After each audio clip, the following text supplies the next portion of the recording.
C'est pas grave. C'est quoi? C'est quoi? La chocolaterie de Dijon, madame. Ouais, bah écoutez, je prends, ça me fera de l'info. Voilà. Antisocial, faire ton sang-froid. Repousse à toutes ces allées de service. Antisocial, perdons les allées de service. Enfin, les temps baissent dès qu'on ne rattrape plus. Écraser des gens est devenu ton passe-temps. Oh, les éclats sont tout devient gênant. Dans ton désespoir, il reste un peu d'espoir.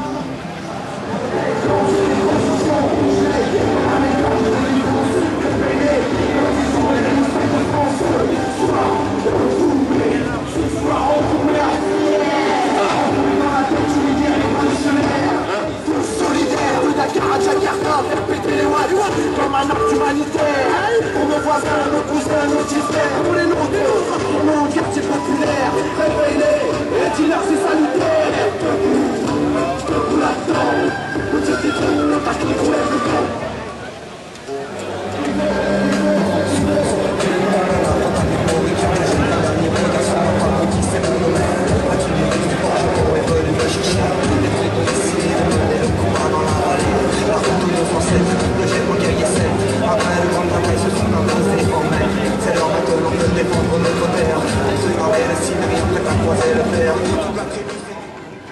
À mon rang, même si, venez chercher vos drapeaux.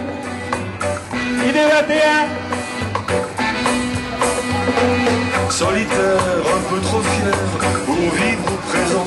ICM Levron. Demande à quoi ça sert. Passer À défaut, cet arpège. Intermarché. On en sort comment? On réfléchit. Salut, tu as entendu aussi?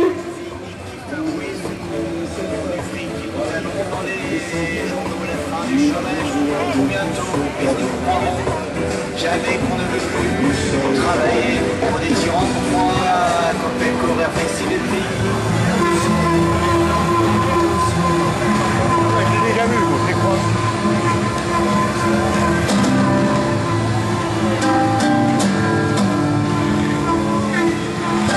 La vie, la santé, l'amour sont précaires. Organisé ce jour pour notre pays.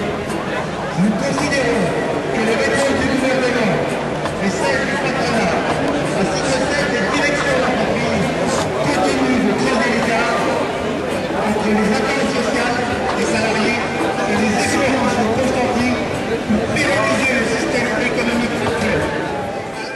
Paris a pour objectif d'installer la France dans une Europe totalement libéralisée. L'hôpital, l'école, l'université, la protection sociale, les droits collectifs. Les militants et les sympathisants CFDT sont attendus auprès du camion pour prendre des drapeaux. Merci. On en voit qui n'en ont pas encore. Hein. Qui peut permettre d'avancer pour une autre politique qui réoriente l'Europe vers plus de progrès social est à saisir. Rappelons que le Parlement européen est la seule institution élue au suffrage universel direct par les électeurs des 27 pays membres de l'Union. Il participe à l'élaboration des directives et règlements européens. 70% de la production législative en France découle des textes européens. Rappelons que c'est sous la pression des mobilisations syndicales en Europe que le Parlement européen a aidé à faire échec à la directive Bolkestein sur les services, à la dérégulation du travail sur les ports et à la remise en cause de la directive temps de travail.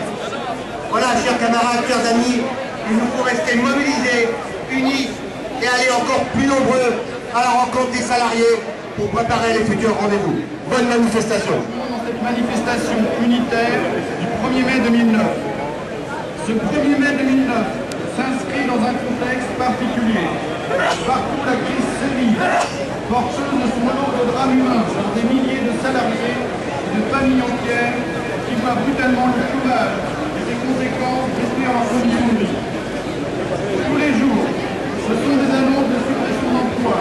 Renforcer les compétences par la formation et maintenir maximum de salariés dans l'entreprise grâce au fonds d'investissement social. Pour geler les suppressions d'emplois dans la fonction publique. Pour la suppression du bouclier fiscal et de la défiscalisation des heures supplémentaires. Pour améliorer le pouvoir d'achat. Pour une meilleure redistribution des richesses. Et pour une relance économique tournée vers la consommation. Ou encore, pour sécuriser les parcours professionnels des jeunes afin de les sortir du bizutage social dans lequel ils sont plongés. Enfin, chers amis, ce 1er mai 2020 est plus que jamais l'occasion d'exprimer notre solidarité envers les salariés des pays les plus défavorisés. Ils subissent de plein fouet les conséquences de la crise, que ce soit en termes d'emploi, de conditions de vie et de respect des droits fondamentaux. Chers amis, chers camarades, restez donc mobilisés et encore plus nombreux avec la CFDT pour encore plus de résultats. Bon 1er mai à toutes et tous. Mais aussi dans un esprit de manifestation dans la continuité du 29 janvier et du 19 mars. Nationalement comme localement, nous n'avons jamais participé au défilé du 1er mai. Nous y sommes cette fois-ci, car les principaux mots d'ordre sont l'emploi et le pouvoir d'achat, et aussi la défense du service public. Nous sommes là pour que ce 1er mai soit un nouveau temps fort de mobilisation et une mise en demeure du gouvernement et du patronat. On voit les licenciements dans les entreprises, les intérimaires qui disparaissent par centaines, les bas salaires, les gens au SMIC depuis 30 ans, le chômage des jeunes, les suppressions de postes dans la fonction publique. Les salariés, les retraités et les chômeurs ne sont pas responsables de la crise économique et financière et sociale dont ils sont les victimes. Devant l'ampleur de la crise, il faut aller plus loin. Le gouvernement et le patronat doivent nous entendre. Nous exigeons l'arrêt des licenciements et des suppressions de postes publics et privés, le maintien du pouvoir d'achat et l'augmentation générale des salaires, retraite et minima sociaux, la réglementation de la sphère financière internationale, la suppression du bouclier fiscal et des parachutes dorés. N'en déplaise à Mme Parisot, il faut remettre en place la taxe professionnelle ou tout nouvel impôt sur les entreprises pour la remplacer.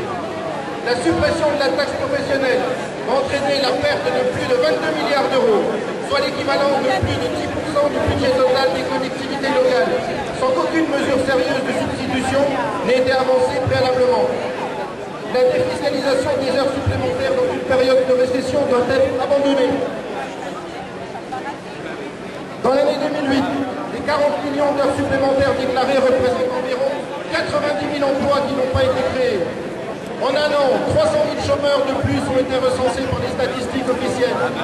Ces mesures dissuadent les entreprises d'embaucher des jeunes ou des chômeurs, alors que les milliards d'euros qui leur ont été consacrés pour être avantageusement être mis au service de la création d'emplois.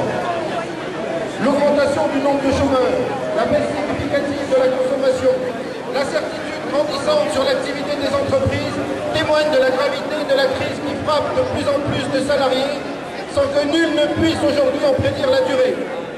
Voilà 3 fois que nous descendons dans la rue pour exprimer nos revendications. La colère monte. Nous n'allons pas indéfiniment promener le bon peuple. Le gouvernement et le patronat doivent rapidement mettre en œuvre les mesures déjà prises et engager les négociations et les concertations pour répondre à l'ensemble des revendications.